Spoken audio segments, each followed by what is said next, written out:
Bismillahirrahmanirrahim. Alhamdulillah, sekarang ini di belakang kita ini adalah Masjid Ja'ranah, di mana peristiwa Ja'ranah ini dalam kitab Hasyiah Syarqawi, yang mana Ja'ranah ini boleh baca dua nama, Ja'ranah dan Ja'ranah, yang mana ia adalah sempurna daripada seorang wanita yang pada ketika itu adalah seorang wanita yang dungu dan sebagainya. InsyaAllah nanti cerita nanti akan dinyatakan. Apakah peristiwa yang berlaku di sini? Selepas pada pembukaan kota Mekah, Nabi kita bersama-sama tentera-tentera Islam daripada kota Madinah selama 10,000 tentera. Apabila Nabi kita dapat menawan Mekah pada Fathul Mekah, maka tentera-tentera yang bersama-sama dengan Nabi itu 10,000 ditambah pula dengan 2,000 tentera yang baru masuk Islam bersama-sama dengan Rasulullah untuk berperang di medan Hunain. Apabila Nabi SAW sampai di lembah Hunain, maka di situ sebenarnya tentera-tentera Quraisy, tentera-tentera daripada Bani Saqif, Bani Taif, mereka telah melakukan persediaan sebenarnya, telah mendahului persediaan daripada Rasulullah, yang mana mereka berada di puncak-puncak bukit. Di bahagian puncak bukit, mereka di antara kiri dan kanan adalah daripada tentera-tentera bermana. Maka ketika mana Nabi lalu di celah lembah itu, maka Nabi dan juga sahabat dipayuni ataupun dihujani dengan panah-panah daripada tentera musuh Bani Saqif. Kerana apa? Buat kali pertama mula-mula terkucak-kacir tentera-tentera Islam sehingga kan lari ada yang sampai ke Mekah. Kerana di antara kalangan-kalangan tentera ketika itu sebelum sampai di medan Hunain, mereka ada yang bersombong dalam perkataan mereka. Mereka mengatakan, insya-Allah pada hari ini tentera kita ramai sangat-sangat hari ini, nescaya kita akan berjaya di medan Hunain. Ada di kalangan sahabat Nabi ketika itu mungkin dia akan terlepas daripada tutur katanya. Maka Allah ujikan perkataan mereka itu dengan di lembah Hunain, maka dihujani oleh payu ataupun dihujani oleh musuh dengan tombak, batu dan panah. Maka ketika itulah terkucak-kacirnya buat kali pertama, yang mana di antara kalangan sahabat ni lari. Ada yang menyusup di balik batu, ada yang pulang ke negeri Mekah pun ada. Tetapi Allah Subhanahu Taala perintahkan kepada bapa saudara dia Abbas bin Abdul Talib, katanya Rasulullah, Abbas, kamu suruh kembali tentera-tentera supaya bersama-sama dengan kita pada hari ini.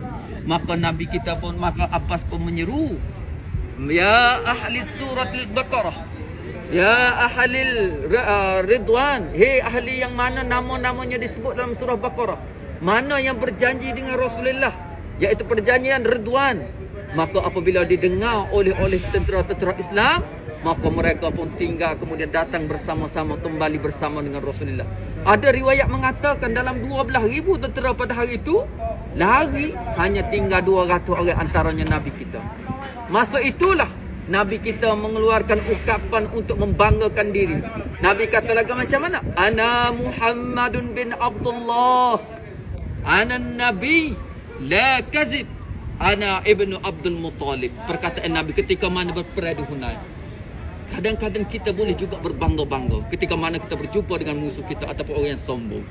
Katanya Nabi, ana Muhammad bin Abdullah, sesungguhnya aku adalah Muhammad, ana Abdullah, ana Nabi, aku adalah seorang Nabi, la kazib, aku bukan pembohong, wa ibnu Abdul Muttalib, dan aku adalah cucu bagi Abdul Muttalib, iaitulah raja.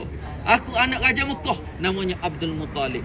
Maka di situ apabila diseru oleh Abbas, datang kembali, maka datangnya malaikat datang tolong kepada Rasulullah sallallahu alaihi wasallam, dan Nabi ketika itu mendapat satu kemenangan yang sangat hebat dan juga harta ghanimah yang paling banyak. Bahkan dikatakan kuda sebanyak 40,000 ekor, kambing 40,000 ekor, wanita-wanita dan kanak-kanak semua ditawan oleh Rasulullah. Kerana penglima perang daripada musuhnya Bani Saqif ini yang bernama Malik bin Marwan, maka dia telah mengarahkan semua tiap-tiap tentera yang akan turun ke medan perang supaya dibawa isteri dan juga anak-anak bersama-sama di medan perang. Maka pada hari itu mereka mendapat kekalahan. Maka pada hari itu juga yang mana dapatnya ghanimah yang terlalu banyak, maka di sinilah Nabi kita membahagikan harta ghanimah kepada sahabat-sahabat. Ketika mana Nabi membahagikan ghanimah ni, Nabi tak bagi selalu. Nabi bahagi kepada orang-orang musuh Islam yang datang ke sini. Musuh-musuh yang datang ke sini masuk Islam, Nabi bagi kembali 100 ekor unta, 100 ekor unta. Maka di antara kalangan tentera yang bersama dengan Nabi sana, di antaranya tentera dari Aus, bercakap-cakap terhadap Rasulullah supaya Allah mengampuni Rasulullah. Kerana apa? Mereka ada yang tidak berpuas hati dengan pembahagian ghanimah kepada orang-orang yang baru masuk Islam. Katanya Bani Aus, kamilah sebenarnya yang layak untuk mendapat harta ghanimah tersebut, kerana kamilah yang berperang bersama dengan Rasulullah. Ketika mana hijrahnya Rasulullah ke Madinah, kamilah yang menyambut. Tapi mata pedai kami masih menitih darah musuh-musuh. Tapi Rasulullah ni tak pandang kepada kita. Macam itulah tak puas hati. Maka Nabi SAW kumpulkan di antara kaum Aus. Katanya Nabi SAW, hei kaum Aus, sesungguhnya aku lebih kasih kepada kaummu. Sesinggahnya karena kamu ni masuk kepada satu lembah, nescaya akan aku ikut kepada lembah yang kamu ikut itu. Maka menangislah tentera-tentera Aus kerana kerinduan ataupun rasa bersalah dengan Rasulullah. Maka selesai daripada mereka itu berbaiat dengan Rasulullah kembali, kemudian Nabi kita berniat di Ja'ranah, inilah kawasannya. Dan hari ini maka kita mengambil salah satu sunnah Nabi, kita berniat juga di tempat yang pernah Nabi kita berniat umrah. Dan seandainya minta maaf ya, tutur kata ustaz, kalam ustaz mungkin ada silap dan tersalah, boleh bagi teguran, insya-Allah. Kadang-kadang teguran itu lebih terkesan daripada orang bagi nasihat. Lagi kita boleh ingat daripada orang yang mungkin tidak bagi teguran kepada kita. InsyaAllah itu sahaja daripada perkongsian Ustaz. Boleh ambil ada semayang.